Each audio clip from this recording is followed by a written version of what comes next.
Ingredients: 2 ripe mangoes, peeled and chopped. 1 to 1½ cups cold water, adjust for thickness.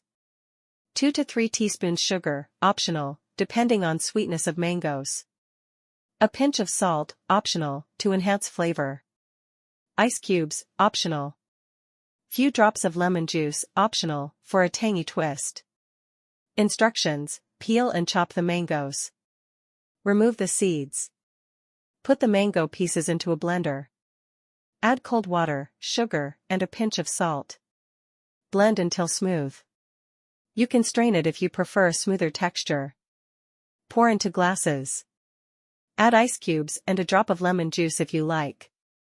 Serve chilled and enjoy. White heavy checkmark tips: use Alfonso, Gezer, or Banganapali mangoes for best flavor. You can also mix in other fruits like pineapple or orange for variety.